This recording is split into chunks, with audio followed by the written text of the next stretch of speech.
नमस्कार दोस्तों, कैसे हैं आप सब। उम्मीद करता हूं आप सब बेहतर होंगे, सकुशल होंगे।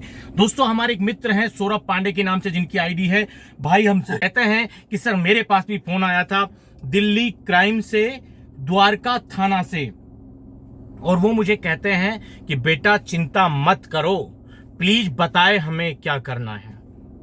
दोस्तों, पांडे जी हमसे बताते हैं, पांडे जी के पास फोन आता है, सामने वाली पार्टी अपने आप को दिल्ली क्राइम पुलिस से बताती है और अपना एड्रेस बताती है थाना द्वारका। ये उनका एड्रेस होता है और उसके बाद भाई से कहा जाता है कि बेटा चिंता मत कर। सीधी सी बात है, भाई को धमकाया गया होगा। भाई की फिल्म बनी, फिल्म बनने के बाद भाई से पैसे मांगे गए, भाई ने देने से मना किए होंगे। फिर साइबर क्राइम का दिल्ली से द्वारका थाने से भाई के पास फोन जाता है। भाई से कहा जाता है कि बेटा चिंता मत कर, इलाज बांध देंगे, 24 घंटे के अंदर तुझे उठा लेंगे, अरेस्ट वारंट तेरा जारी कर देंगे। इस तरह से, क्योंकि उनको पता है पुलिस इसी तरह से बात करती है। जब उनको उनके घर से उठा के ले जाती है ऐसे फ्रॉड करने वालों को, तो पुलिस इसी हिसाब से उनका इलाज करती है। तो वो जानते हैं कि पुलिस पहली प्रतिक्रिया क्या देती है। वही चीज उसने आपके साथ की, आपसे कहा बेटा चिंता मत कर, इलाज कर देंगे। और जो स्टूडेंट है, पढ़ने वाला छात्र है, भी अपनी डिग्री कर रहा है, तो उसके लिए सबसे बड़ी समस्या होती है 2 मैटर की। एक लड़की का मैटर घर नहीं आना चाहिए, एक थाना पुलिस नहीं होना चाहिए। उसकी सबसे बड़ी समस्या यही होती है। घर वाले हर रोज उससे यही बात कहते हैं, दिन में कम से कम एक बात तो कहते होंगे कि बेटा लड़की का मैटर नहीं आना चाहिए और थाना पुलिस का चक्कर नहीं होना चाहिए, और चाहे तो कुछ भी कर ले। तो भैया, इतना जब पुलिस कह दे आपसे कि बेटा चिंता मत कर, ... उसके आगे चाहे फोन काटते, आपकी नींद चैन उड़ जाएगा। आप सोचेंगे पता नहीं क्या करेगा। तो उसने हमसे ऐसे कटाक्ष तंज के रूप में कहा कि बेटा चिंता मत कर। उसके बाद ... में तो यही आता है कि तुझे इलाज कर देंगे, उठा लेंगे, 2 घंटे में तुझे अरेस्ट कर लेंगे, अरेस्ट वारंट जारी कर देंगे। ... के बाद यही सब शुरू हो जाता है। देखिए सौरभ पांडे भाई, पहली चीज तो आप ये समझ लीजिए कि कोई भी व्यक्ति इस तरह का जब काम करेगा, सरकारी आदमी, साइबर क्राइम से हो, दिल्ली पुलिस से हो, वो कभी भी अपने आप को दिल्ली पुलिस से, साइबर क्राइम से बताकर आपसे ऐसी बात नहीं करेगा। अगर रियल होगा तो हमेशा फ्रॉड इंसान फोन पर इस तरह की बातें करता है। अगर साइबर क्राइम वाला कोई है और वो करप्ट है, तो भी वो फोन पर बात नहीं करेगा इस तरह से पैसे की। वो आपसे मिलेगा, मिलकर आपसे बातचीत करेगा, फिर पैसे की बातचीत करेगा। क्राइम वाला इंसान आपसे इस तरह से फोन पर बात नहीं करेगा, व्हाट्सएप पर मैसेज नहीं करेगा, व्हाट्सएप पर पैसे नहीं मांगेगा, क्योंकि अब उनको पता है कि स्क्रीनशॉट तो लिए जा सकते हैं।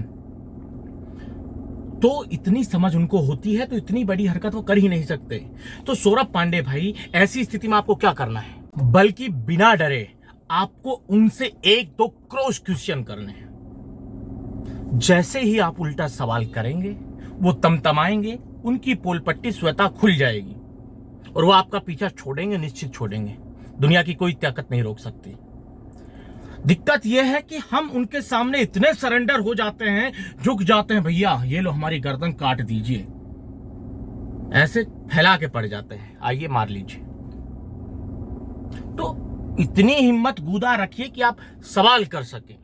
जैसे ही आपने 2-3 सवाल पूछ लिए, उसने अपने आप को द्वारका थाना का बताया, आप सीधा उनसे कहिए, सर द्वारका थाने में ही मेरे चाचा जी हैं, हो चाहे ना हो वो छोड़िए,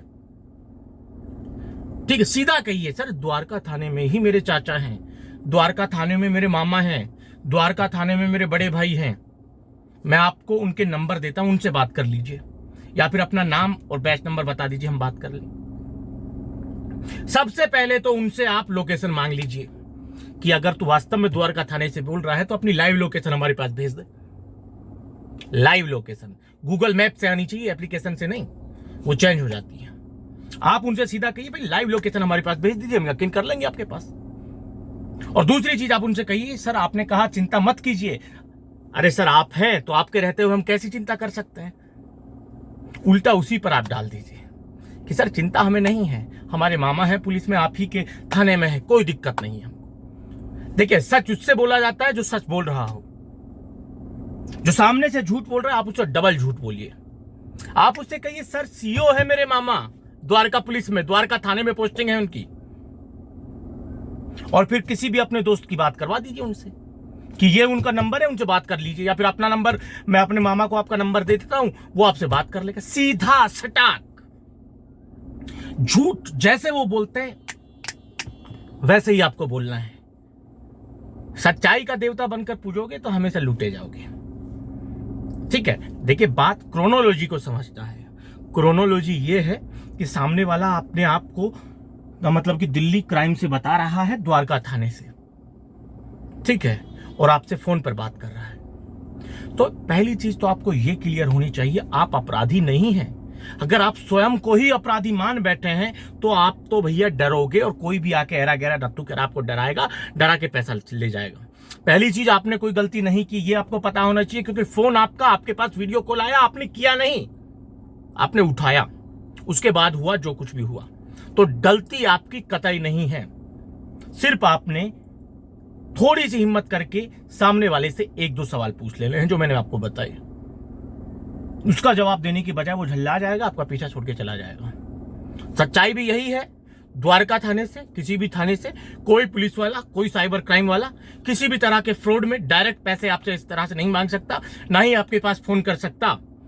उनके पास ऐसी ताकत, ऐसी पावर, ऐसा अधिकार नहीं है। एक लीगल प्रोसेस होता है, उसके तहत होता है। फोन पर कोई बातचीत नहीं होती है, ठीक है। वो सब फ्रॉड है, उसी गैंग के होते हैं जिन्होंने धोखे से साजिश करके आपकी फिल्म बनाई थी, उसी गैंग के सदस्य होते हैं, मेंबर होते हैं, सीधा उनको मान सकते हैं। देखिए मैं हमेशा एक चीज करता हूं, वीडियो बनी कितने लोगों को पता, आपको पता, जिसने आपकी बनाई उसको पता। इसके अलावा पुलिस का कोई लेना देना नहीं, यूट्यूब का कोई लेना देना नहीं। पुलिस का लेना देना क्यों नहीं? क्योंकि पुलिस के पास कोई सूचना पहुंचती नहीं, उसका क्या लेना देना। ऐसे तो है नहीं पुलिस टपक के गिर गई, उसके फोन में घुस गई। यूट्यूब का लेना देना इसलिए नहीं है कि यूट्यूब पर वीडियो अपलोड ही नहीं होता, यूट्यूब का क्या लेना देना। तो हमेशा याद रखिए, अगर आपसे कोई फोन करता है, फोन करके कहता है साइबर क्राइम से हूं, यूट्यूब से हूं, दिल्ली पुलिस से हूं, स्पेशल सेल से हूं, महिला थाने से हूं, सीधा गाली देना शुरू कर दीजिए, सवाल पूछना शुरू कर दीजिए। क्योंकि निश्चित सी बात है, दो ही लोग जानते हैं, आप और वो जिसने बनाया। तो आपके पास तो फोन आया है, सामने वाला अपने आप को साइबर क्राइम का बता रहा है, तो आप समझ जाइए कि जिसने वीडियो बनाया है वही व्यक्ति है। सीधा गालियों की बौछार कर दीजिए, सवालों की बौछार कर दीजिए, दुम दबा के ना भाग जाए तो कह दीजिएगा। दोस्तों आज के इस वीडियो में इतना ही, जल्द मिलते हैं नया वीडियो लेकर, नई जानकारी के साथ। रखिए तब तक अपना ख्याल। जय भीम, जय हिंद की सेना साथियों।